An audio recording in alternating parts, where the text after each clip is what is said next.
Drug acting on central nervous system में हम लोग का अगला टॉपिक है एंटी कन्वल्सेंट।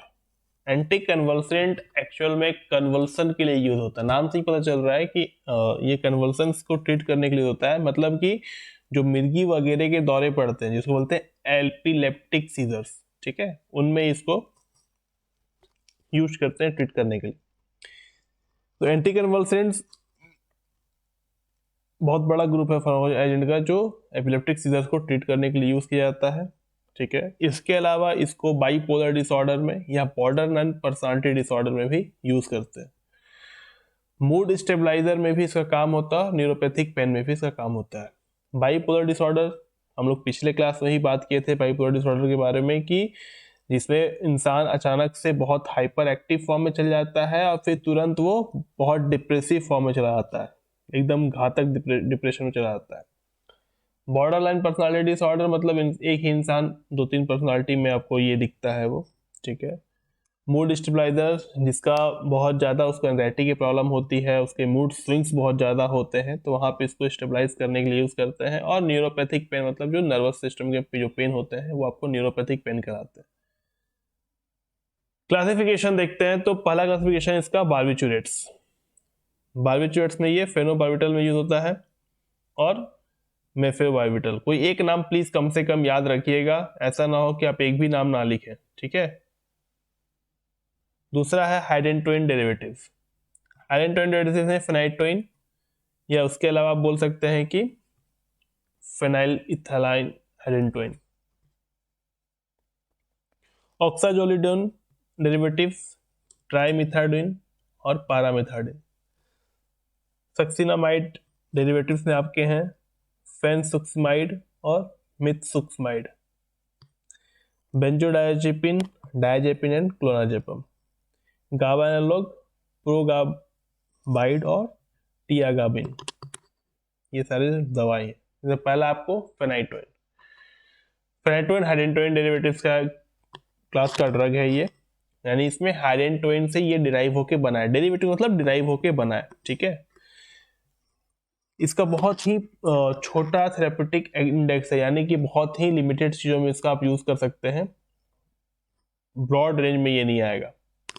और सबसे ज्यादा यूज किया जाने वाला एंटी कन्वल्सेंट ड्रग है, यहां तक क्लियर है। उसके अलावा एंटी एपिलेप्टिक के अलावा इसके अलग अलग भी यूज है, जैसे बाइपोलर डिसऑर्डर में यूज होता है, रेटिना प्रोटेक्शन में यूज होता है और ह्यूमन हीलिंग में भी इसका उपयोग किया जाता है, ठीक है। मतलब एंटी एपिलेप्टिक के अलावा बाइपोलर डिसऑर्डर को ट्रीट करने में, रेटिना प्रोटेक्शन, रेटिना को बचाने के लिए और घाव को हील करने के लिए भी इसका उपयोग करते हैं, ठीक है। ये एज अ प्रोफाइलेक्सिस भी यूज होता है ताकि अलग अलग टाइप के जो दौरे हैं, सीजर्स हैं, दौरे जो पड़ते हैं, मिर्गी के दौरे जो अलग टाइप के पड़ते हैं, उसको ट्रीट करने के लिए। What is prophylaxis? प्रोफाइलेक्सिस या प्रोफाइलेक्टिक दो वर्ड होते हैं, इसमें सिमिलर वर्ड है ये, जिसका मतलब होता है कि किसी एक बीमारी को होने से बचाने के लिए, ठीक है, प्रिवेंशन के लिए उसका उपयोग करते हैं जिस दवाई का, उसको बोलते हैं प्रोफाइलेक्सिस या प्रोफाइलेक्टिक। एक आप सुनते होंगे प्रोफाइलेक्टिक ट्रीटमेंट, देखिएगा बहुत से मल्टीविटामिन में फॉर प्रोफाइलेक्सिस यूज या प्रोफाइलेक्टिक यूज लिखा होता है, ठीक है, बहुत से मल्टीविटामिन लिखा होता है। क्यों? क्योंकि बहुत से बीमारी को प्रिवेंट करने के लिए इसको यूज किया जा रहा है, इसीलिए इसका वर्ड आएगा प्रोफाइलेक्सिस, ठीक है। या ध्यान में रखिए अगले वर्ड से प्रोफाइलेक्सिस के बारे में। देखिए इसे केमिकल स्ट्रक्चर में आप देखिए दो बेंजीन रिंग है, ठीक है, या बोलते फिनाइल रिंग है, यहाँ एक कीटोन है और यहाँ एक कीटोन है, ठीक है। यहाँ अमीन ग्रुप है और यहाँ अमीन ग्रुप है, और ये पूरा जो है ये 5 मेंबर्ड रिंग है। इसका नाम देखिए 5,5 डाइफेनाइल इमिडाजोलिडीन। तो ये डाइफेनाइल 5,5 डाइफेनाइल और ये इमिडाजोलिडीन, ठीक है।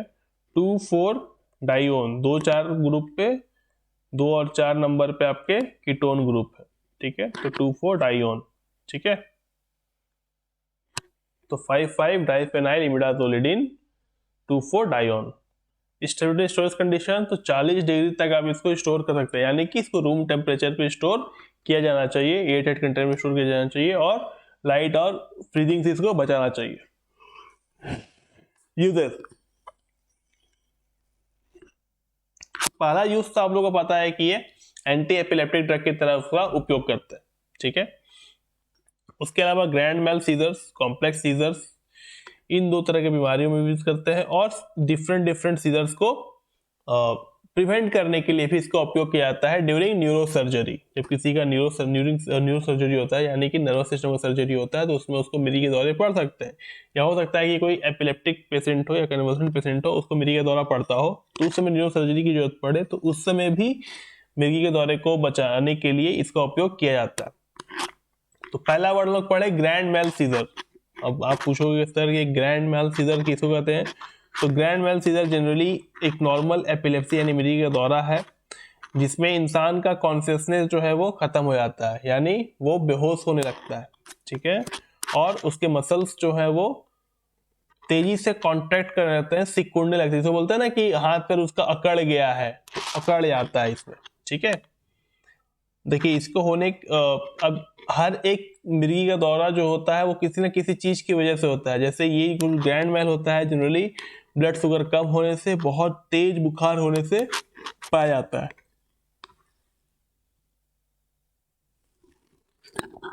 फिर दूसरा वर्ड हम देखे थे कॉम्प्लेक्स पार्शियल सीजर।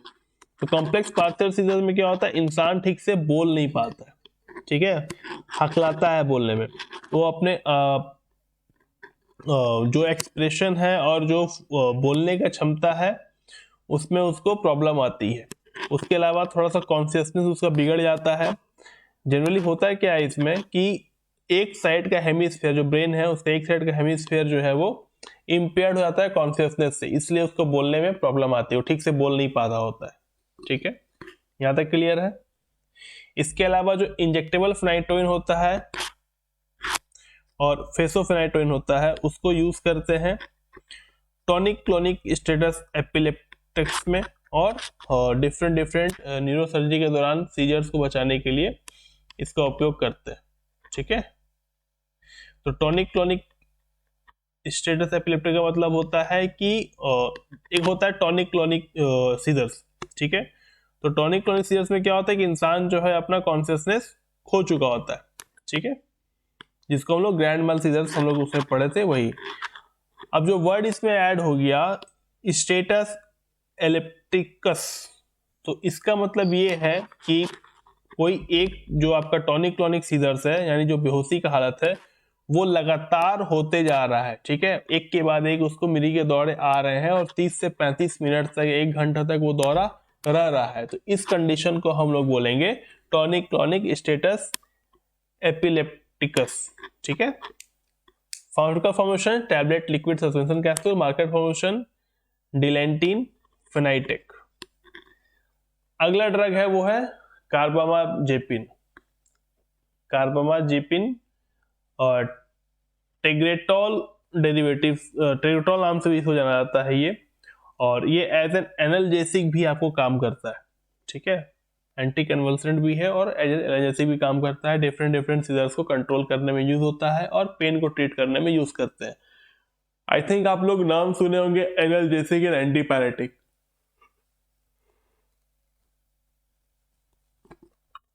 सबसे अधिक पैरासीटामोल के केसेस सुने होंगे कि एनाल्जेसिक है और एंटीपायरेटिक है। तो एनाल्जेसिक का मतलब होता है जो पेन को ट्रीट करे वो एनाल्जेसिक, और जो शरीर का टेम्परेचर को कंट्रोल करे, बुखार उतार दे, वो एंटीपायरेटिक होता है, ठीक है। तो कार्बामाजेपिन जो है वो एनाल्जेसिक है, दर्द को ट्रीट करने में हेल्प करता है, ठीक है।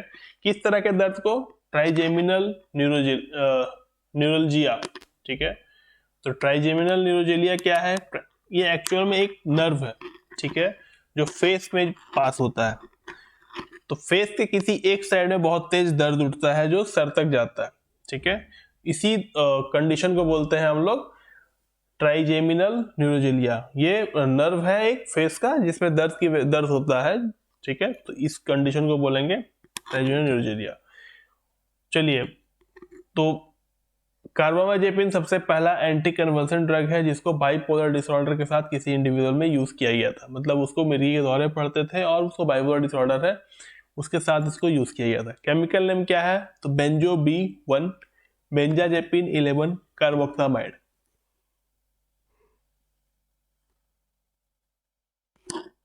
दो फेनाइल रिंग है, एक 6 मेंबर्ड रिंग है, अमीन ग्रुप है और कीटोन ग्रुप है, ठीक है। स्टोरेज स्टेबिलिटी कंडीशन, तो कार्बामाजेपिन जो टैबलेट है वो उसके जितने भी होंगे एक्सटर्नल टैबलेट बनेंगे, चुएबल टैबलेट बनेंगे, जो भी बनेंगे उनको आप light resistant air tight close container में रखिए, टेम्परेचर उसका रूम टेम्परेचर पे रखिए, ठीक है। यूजेस क्या होगा, तो पहला कि इसको एपिलेप्सी को ट्रीट करने के लिए और ट्राइजेमिनल न्यूरोजेलिया को ट्रीट करने के लिए यूज करते हैं, जैसे हम लोग इंट्रोडक्शन में पढ़े थे, यहाँ पे वही चीज आपको लिखना है, ठीक है। उसके अलावा इसको कहाँ कहाँ यूज करते हैं, तो मिक्स सीजर, मिक्स सीजर मतलब जिसमें इंसान कॉन्शियस कभी हो रहा है कभी अनकॉन्शियस हो रहा है और डिफरेंट डिफरेंट सीजर्स को मिला के वो आ रहा है, मतलब उनका सिम्टम्स होते हैं, अलग से सिम्टम्स होते हैं, उनको बोलेंगे mix seizure. Partial and complex symptoms के पार्शियल सीजर्स के लिए भी और कॉम्प्लेक्स सिम्टम्स के लिए भी इसका उपयोग किया जाता है। उसके अलावा टॉनिक क्लॉनिक सीजर्स यानी कि बेहोश होने वाले सीजर्स में भी इसका उपयोग करते हैं, ठीक है। मैनिक एपिसोड और mixed manic depressive episode due to bipolar disorder के लिए वजह से जो होता है उसमें भी इसका उपयोग किया जाता है, ठीक है।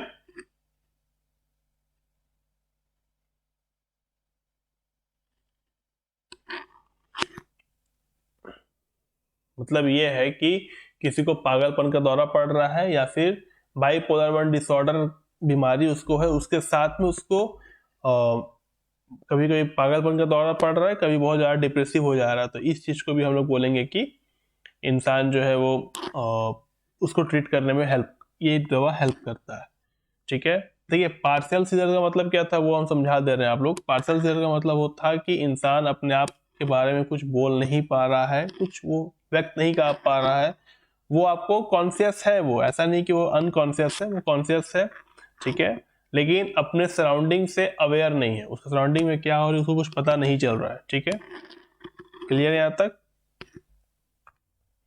चलिए इसके अलावा इसका ऑफ लेवल यूज क्या है, यानी जो चीज प्रूफ नहीं हो पाया है अब तक, साइंस में उसका कोई एविडेंस नहीं है लेकिन उसके बावजूद इसका उपयोग करते हैं ट्रीट करने के लिए, उसमें है आपको अल्कोहल विड्रॉल सिम्टम्स और रेस्टलेसनेस लेग सिंड्रोम, इन दो तरह के बीमारियों में भी इसका उपयोग करते हैं। अल्कोहल विड्रॉल सिम्टम्स हम लोग पहले ही बताए थे कि किसी को आप अल्कोहल छुड़वा दीजिए, बहुत ज़्यादा पीता था तो कुछ ना कुछ इफेक्ट दिखाएगा वो चीज़, ठीक है, उसका सेंट्रल नर्वस सिस्टम अल्कोहल खोजेगा क्योंकि उसका आदी हो चुका था और उसकी वजह से वो बहुत ज़्यादा चिड़चिड़ापन हो सकता है, मारपीट कर सकता है या अलग अलग तरीके का एक्शन दिखा सकता है, फ्रस्ट्रेशन दिखा सकता है, तो इन सब चीज़ों को ट्रीट करने के लिए भी इसका यूज करते हैं। और रेस्टलेस लेग सिंड्रोम मतलब जिसको पैर में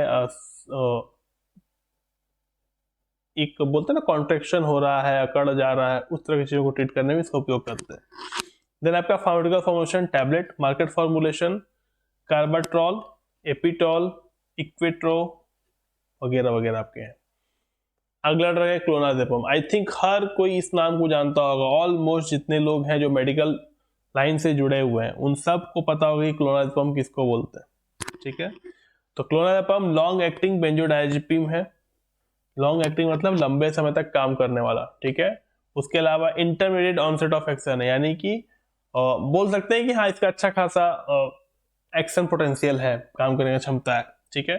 इसको generally panic disorder, severe anxiety और सीजर्स में इसको उपयोग करते हैं। पैनिक डिसऑर्डर मतलब इंसान छोटे छोटे बात को टेंशन लेके उसको एक तरह से ये आता है, पैनिक अटैक आता है, मतलब बहुत ज्यादा परेशान हो जाता है, ठीक है, तो वो आप बोल सकते हैं कि पैनिक डिसऑर्डर में भी ट्रीट करने में इसका उपयोग किया जाता है। सीवियर एंजाइटी बहुत ज्यादा परेशान हो जाना किसी भी चीज को लेके, आपका पैनिक डिसऑर्डर से ये मिलता जुलता चीज होता है, ठीक है, दोनों चीज ऑलमोस्ट सेम होते हैं और अलग अलग तरह के दौरे में भी इसका उपयोग करते हैं ट्रीट करने के लिए, ठीक है। चलिए केमिकल नेम क्या है, तो 5,2 chloro 3,4,5,6 tetra deuteriophenyl 7 nitro 1,3 dihydro 1,4 benzodiazepine 2,1। Uses पे आ जाइए, इसका आपको केमिकल स्ट्रक्चर नहीं पढ़ना है, ठीक है, यूजेस पे आ जाइए। तो मायोटोनिक और एटोनिक सीजर्स में इसका उपयोग करते हैं। अब आप पूछोगे कि सर ये मायोटोनिक और एटोनिक सीजर्स क्या होता है, तो ये भी आपका एक तरह का आपका ये है, क्या बोलते हैं, मिर्गी का दौरा पड़ने का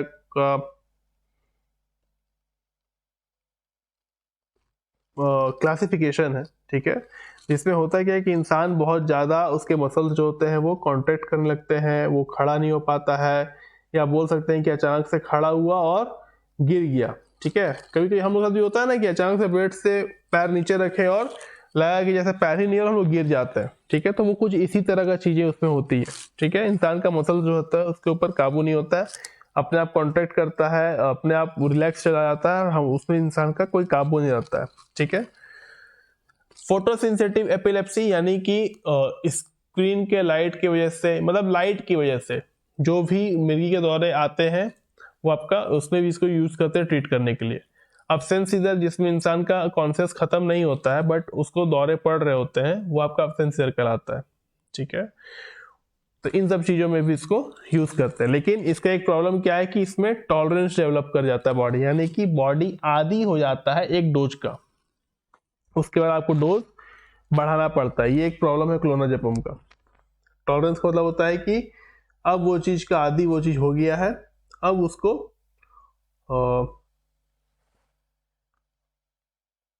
अगर आप सेम, जैसे मान लीजिए किसी को 5 mg का क्लोनाजेपम पड़ रहा है, एक समय के बाद उसके बॉडी को 5 mg का आदत पड़ जाएगा, कोई फर्क नहीं पड़ेगा कि 5 mg की वजह से क्या हो रहा है क्या नहीं हो रहा है। ठीक है, उसको आपको पावर बढ़ाना पड़ेगा, यही आपका टॉलरेंस है। चलिए, इसके अलावा इसको पैनिक डिसऑर्डर में यूज करते हैं ट्रीट करने के लिए, और गाबा रिसेप्टर्स के रिस्पॉन्स को बढ़ाने में भी ये काम करता है। ठीक है, स्टेबिलिटी स्टोरेज कंडीशन, तो क्लोनाजेपम जो है वो रूम टेम्परेचर स्टोर करना चाहिए, रेफ्रिजरेटर नहीं रखना चाहिए, टाइट क्लोज कंटेनर रखना चाहिए। ठीक है, फॉर्मुलेशन के मार्केट फॉर्मुलेशन क्या आता है इसका, तो क्लोनोपिन वॉफर, फाउंडेशन फॉर्मुलेशन टैबलेट आता है इसका। अगला है वाल्पोरिक एसिड। आई थिंक ये भी आप लोग सब कुछ सुने होंगे वाल्पोरिक एसिड की क्या है क्या नहीं है, दवाई के बारे में नाम तो सुने ही होंगे आप लोग। तो वाल्पोरिक एसिड एक तरह का फैटी एसिड है, इसका भी यूज एंटी कन्वल्सेंट में करते हैं। ठीक है, ये कॉम्प्लेक्स पार्शियल सीजर और simple and complex absence seizure को भी ट्रीट करने में हेल्प करता है। तो अब्सेंस सीजर क्या था कि इंसान बेहोश नहीं होता है, लेकिन उसके मिर्गी के दौरे पड़ रहे होते हैं, हाथ पर उसका कड़ रहा होता है और उसको अपने अगल बगल के सराउंडिंग से मतलब कोई कनेक्शन नहीं रह पाता है। ठीक है, उसको फर्क नहीं पड़ रहा होता उस समय जो उसको दौरा पड़ रहा है। Chemical name two propyl pentanoic acid. ठीक है, एक अल्कोहल ग्रुप इसमें, कीटोन ग्रुप इसमें। स्टेबिलिटी स्टोरेज कंडीशन, तो रूम टेम्परेचर पे इसको रखना है आपको, एयर टाइट क्लोज कंटेनर रखना है और फ्रीज होने से बचाना है। यूजेस पे आ जाइए, इसका यूजेस ज्यादा इंपॉर्टेंट है।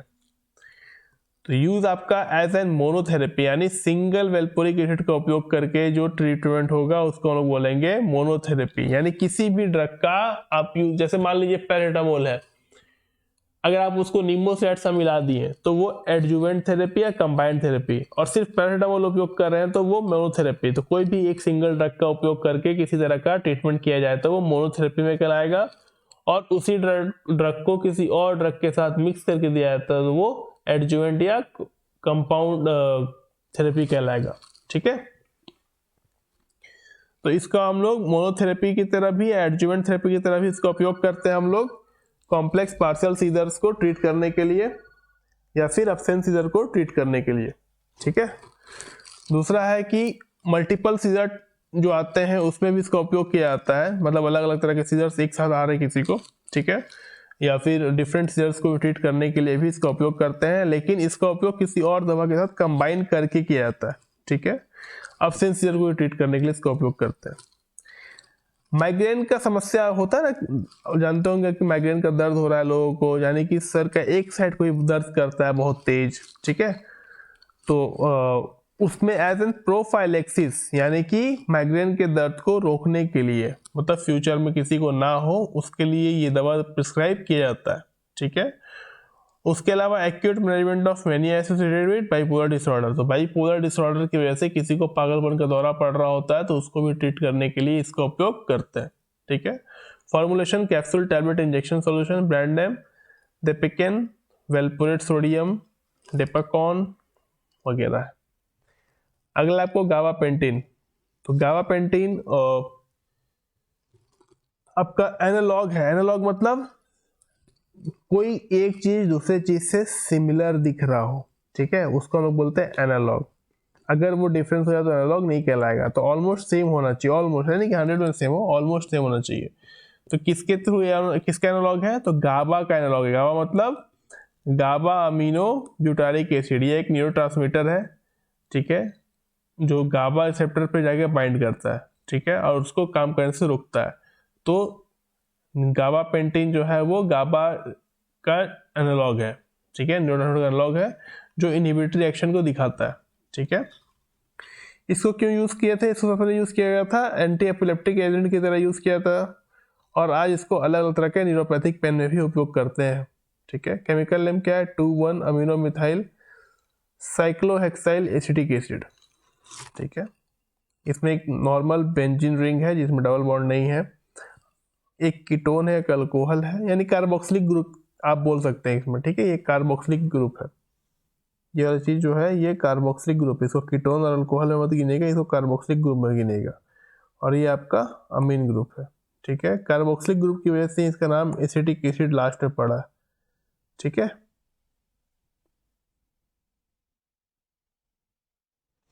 यूज किया है तो पोस्ट थेरेप्यूटिक न्यूरोजेलिया में इसको यूज करते हैं। पार्शियल ऑनसेट सीजर्स में इसका उपयोग किया जाता है, और अलग अलग न्यूरोपैथिक पेन में भी इसका उपयोग करते हैं, ठीक है। स्टडी स्टोरेज कंडीशन तो एयर एल्कोहल कंटेनर रखना चाहिए, रूम टेम्परेचर रखना चाहिए। Powder formation tablet capsule, market formation Gralise Horizant वगैरह आपको है। अगला ड्रग है आपको टोपिरामेट। टोपिरामेट भी आपका एंटी कन्वल्सेंट ड्रग है, एपिलेप्सी को ट्रीट करने के लिए यूज करते हैं, और माइग्रेन को बचाने के लिए, प्रिवेंट करने के लिए एज अ प्रोफाइलेक्सिस इसका उपयोग होता है। Chemical name 1R2S6S9R441111 tetramethyl 3571012 pentoxy tricyclo dodecane 6YL methyl sulfamate. Use किया है तो इसको पार्शियल ऑनसेट और जनरलाइज टॉनिक क्रोनिक सीजर को ट्रीट करने के लिए यूज करते हैं। कोई पेशेंट जो 2 या 2 से अधिक उम्र का है उसके मोथेरेपी में इसका उपयोग करते हैं।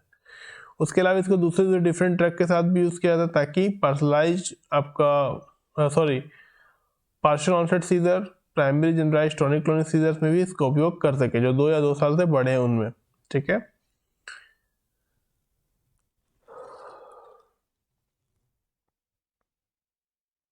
स्टडी स्टोरेज कंडीशन तो इसको आप एयर टाइट क्लोज कंटेनर में रखिए।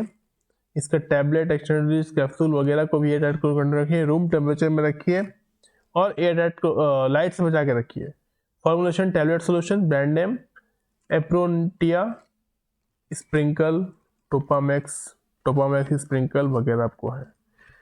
अगला ड्रग आपको विगाबैट्रिन। विगाबैट्रिन ये क्या है कि गाबा ट्रांसमिशन का एज एन इरिवर्सिबल है, उसको काम करने से रोकता है, ठीक है।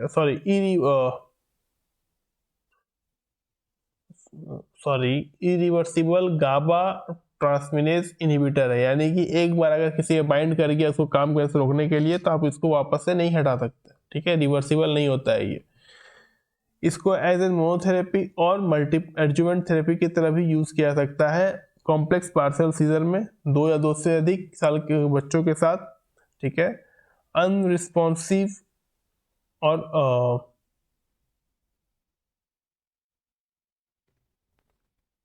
चिल्ड्रन में भी इसका उपयोग करते हैं, ठीक है। उसके अलावा इसको इन्फेंटाइल स्पेजम, जो बच्चों में बदन अकड़ जाता है, उसमें भी इसका उपयोग करते हैं 1 महीने से लेकर 2 साल तक के बच्चों में, ठीक है। इसका काम क्या है, तो ये जाके उस एंजाइम पे बाइंड करता है जो रिस्पॉन्सिबल है गाबा मेटाबॉलिज्म के लिए, ठीक है।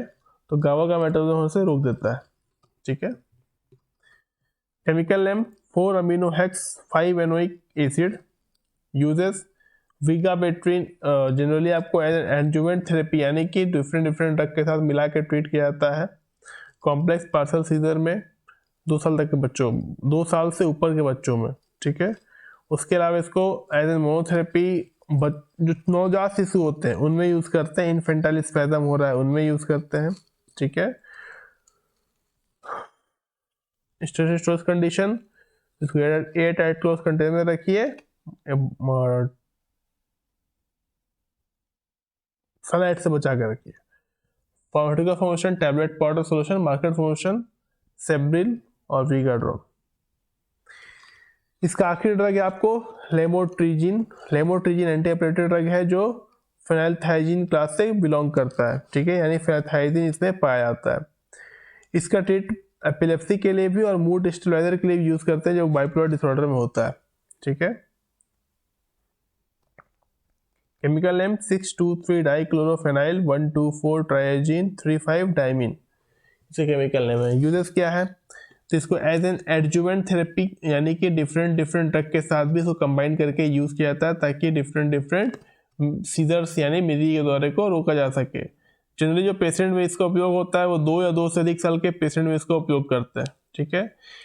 कौन कौन से सीजर्स में यूज करते हैं, तो partial seizure, primary general tonic chronic seizures, न्यूरोगेस्टेट सिंड्रोम वगैरह में इसका उपयोग किया जाता है, ठीक है।